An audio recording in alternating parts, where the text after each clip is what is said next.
Studio, and joining us now is Mr. Baldwin Chiu. Did I say that right, Baldwin? Hey, you got it. You got it. Awesome. So, Mr. Chiu is the producer of the documentary Far East, Deep South. I believe it's airing tonight on Mississippi Public Broadcasting. Is that right? Yeah, excited for PBS and Mississippi Broadcast to have it on. That is just awesome. So, I've read a little bit about the film, and it's intriguing. Tell us how you got interested in this, and also about your connection to the state of Mississippi. Yeah, well, I'm a born and bred Californian, and we showed up in Mississippi because we found a picture in my father's old photo album that showed that my grandfather and great grandfather were buried in Mississippi, and so we decided to make a trip out there and find out if we could even find the grave site. We did, and not only did we find the grave site, we found an entire history of the Chinese community in the Mississippi Delta during the late 1800s, early 1900s, and got to meet with a lot of the people that are still there today. Wow, that is incredible. So, you found the grave sites. Were you able to find out more information about their history, how they ended up in the United States, in Mississippi specifically, and just more information about that in general, I guess? Yeah, we were very fortunate. We discovered the Mississippi Delta Chinese Heritage Museum on the Delta State University campus, and they connected us with many of the Chinese people that are still in the area, as well as the locals, both the white and black communities. And we got to learn a lot about not only our family's history, but the history of the Delta. And so we made this film because my wife, who is the director, Larissa Lamb, she was along for the ride, obviously, because she's my wife, and we had a 1-year-old at that time. Yeah. And we said, let's go figure this out. And she's like, we're not going to just keep this as a family documentary or a family video. This history that we're discovering is just too amazing, and everybody needs to know about it. So since we both have a career in entertainment, we decided to go for it and just make this documentary. Well, and so is it true that your father was in the military, in the Air Force? That's right. He's a retired Air Force veteran. So very patriotic, and he actually did not know about his past. He did not know anything about his father. He was left back in China because his father, my grandfather, was in Mississippi. And there was a Chinese Exclusion Act that was going on during that time. Obviously, there was segregation as well. And those laws prevented my father and his father from reuniting. So when he came to the U.S., he wanted to take care of his grandmother, who was also in Mississippi, but brought him over eventually. And in order to take care of her, he worked as well as joined the Air Force Reserves. Wow, that's fascinating. So I know you realize this, but and some of our listeners do, but many across the state may not be familiar with the fact that there is a fairly large contingent of Chinese Americans in Mississippi.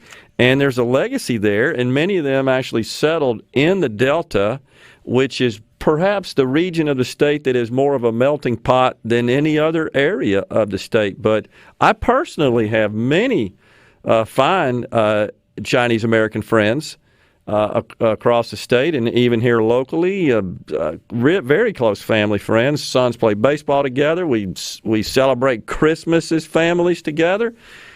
We are blessed with that, and that story I don't think is known as probably as well as it should be. My suspicion is, and you correct me if I'm wrong here, Baldwin, that in California, probably not a lot of folks realize just how close our ties are to China with respect to many of our citizens here in Mississippi.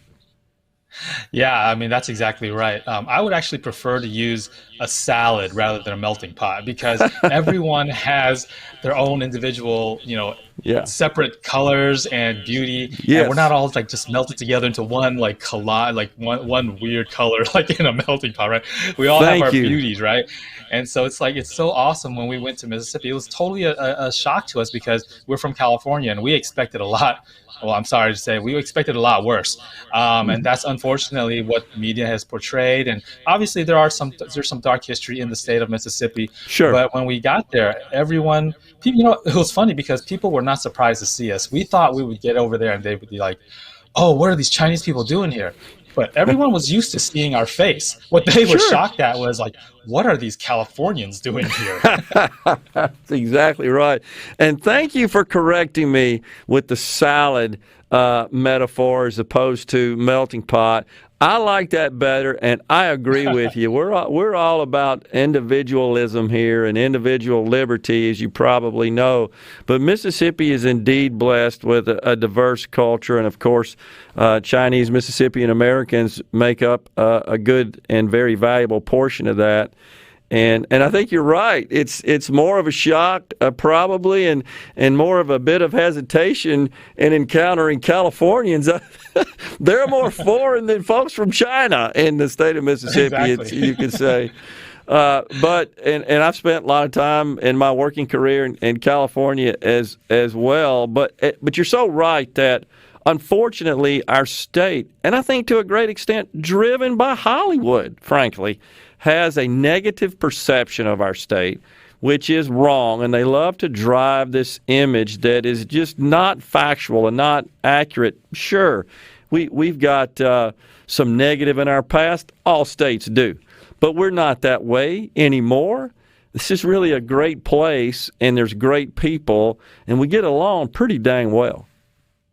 Yeah, what I really appreciated was that when we went out to Mississippi to shoot the film, we weren't sure what kind of reaction we would have. We weren't sure if we would have the support that we would need in order to do this discovery and learn more about not only my family but the entire community. But everyone came out. It was really Southern hospitality. We showed up. You know, the Chinese community invited us to dinner. The white community invited us to dinner. The black community invited us to dinner, and we all, Awesome. they supported this whole project from the very beginning. It's been like a 5 to 6 year project. So we're finally glad that you guys get to see it. That is awesome. And so, was this made to some extent in response to some of the anti-Asian sentiment we're seeing that's kind of taking hold across America? I got to tell you, I'm not familiar with any such incidents in Mississippi. Maybe you are, but you address that in the film? Well, we didn't make the film to address this situation because we finished the film before the pandemic actually hit. So, and unfortunately, our film was in hold for over a year just because of that. But I think the release of the film now is timely because our story wasn't just for this time. I think our story has been there for a long time. It's for multiple generations. And what we found is that, the problem right now is that people don't see Asian Americans as American. And what we discovered in Mississippi is that Chinese have been in the American South for a long time. And when you think about America, you think about the American South, you think about apple pie. People study about the Civil War and what happened in the Deep South as the beginning of our nation. And we've been there. We've even fought in the Civil War. Chinese Americans have fought in the Civil War. So what we wanted to we hope this film, what it ended up doing was it showed how American we really are. It normalized this face, that we are not just a foreign face. We've been here for a long time. We've contributed to all parts of this country. And I think the timeliness of it is great right now.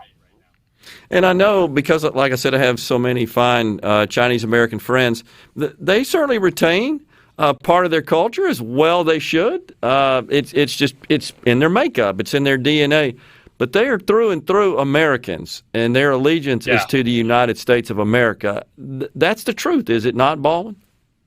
Oh, most definitely. I mean, in Mississippi, if you look at all the Chinese that were living in Mississippi, one of the largest, per capita population of people that joined the military were the Chinese. I mean, a large percentage of the Chinese in Mississippi ended up joining the military, especially in World War II. And in regards to your statement earlier, I mean, we're seeing a lot of this anti-Asian stuff in the major cities. We talked to our Chinese friends in Mississippi, and they're like, you know what?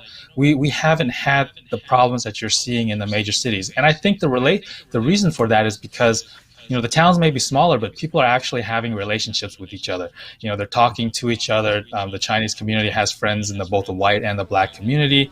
And I think, in the larger cities, we're so large, we're not really talking to each other. We don't get to know each other. We don't understand each other.